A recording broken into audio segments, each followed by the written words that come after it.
Now let's discuss the general characteristics of a prokaryotic cell. Well, the example of a prokaryotic cell is a bacteria. We are going to discuss the general characters and then we will discuss the structure of a bacterial cell in detail. So let's start with the nuclear material first. When we talk about the nuclear material, then definitely we are talking about DNA, right? And in this case, DNA is naked. DNA is what? It is naked. Now, a naked DNA means that the DNA is not associated with histone proteins. Well, I'll just tell you in brief what happens. We have histone proteins, right? 8 histone protein units. And around this histone protein units, DNA coils itself, which forms a structure, a unit that we call as nucleosome. We call it as nucleosome. So, in case of a prokaryotic cell, DNA is naked. It means that DNA, it is not associated with histone proteins, right? And this DNA which is there, in this case, we call it as nucleoid. What do we call the DNA that is there in case of a prokaryotic cell? We call it as a nucleoid, or sometimes you can also call it as genopore. And since it is equivalent to single naked chromosome, we can also call it as prochromosome.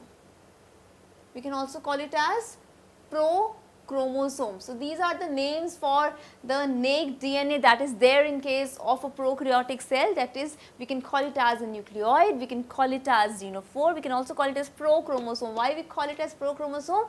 Because the DNA which is naked, it is just equivalent to single naked chromosome.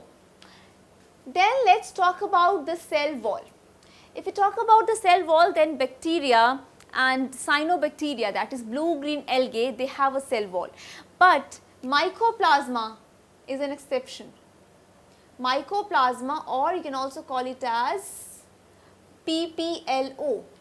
What is PPLO? PPLO is pleuropneumonia-like organisms. So they don't have a cell wall, but bacterial cell, it has a cell wall. Then let's talk about flagella and fimbriae. What happens in case of flagella? Flagella is single-stranded. In case of a prokaryotic cell, we have a single-stranded flagella which helps in locomotion.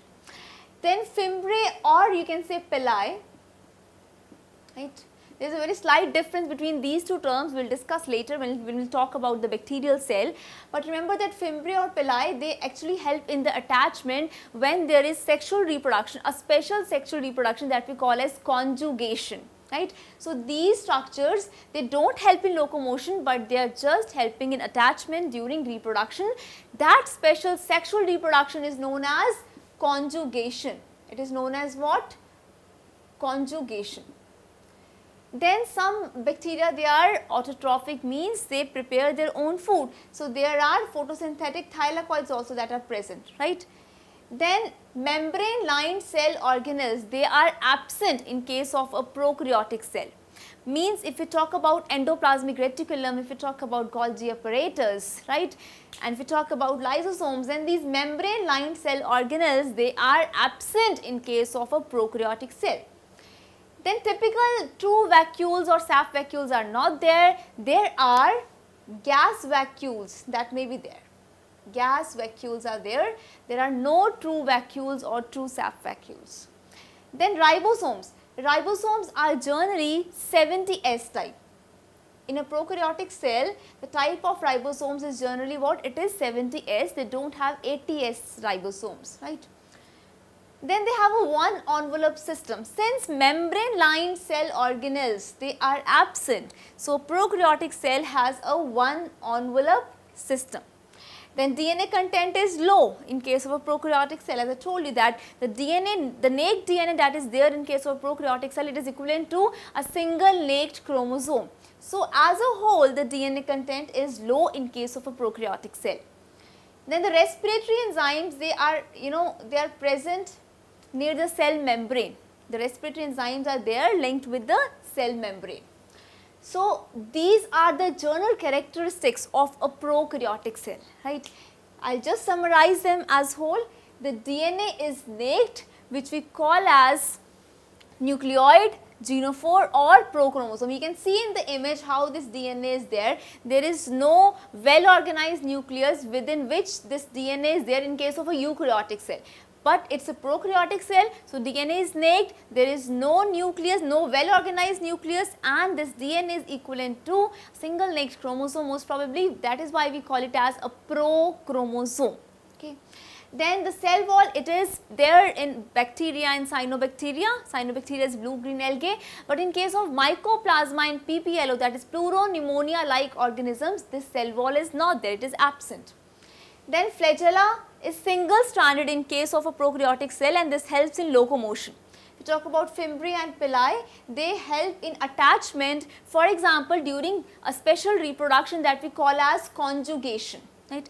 Photosynthetic thylakoids are there in case of the bacteria that are autotrophic, means that prepare their own food. Then membrane lined cell organelles such as endoplasmic reticulum, Golgi bodies, lysosomes, right, they are absent. Since they are absent, means there is one envelope system in case of a prokaryotic cell, and true vacuoles are not there, instead there are gas vacuoles, and ribosomes are of 70S type, right. Then DNA content as a whole is quite low, and respiratory enzymes are associated with cell membrane. So just remember the general characteristics of a prokaryotic cell, these 10 general characters that we have discussed. Now we are going to discuss a complete structure of a bacterial cell in detail, in which you will actually have a clear understanding of all these characteristics.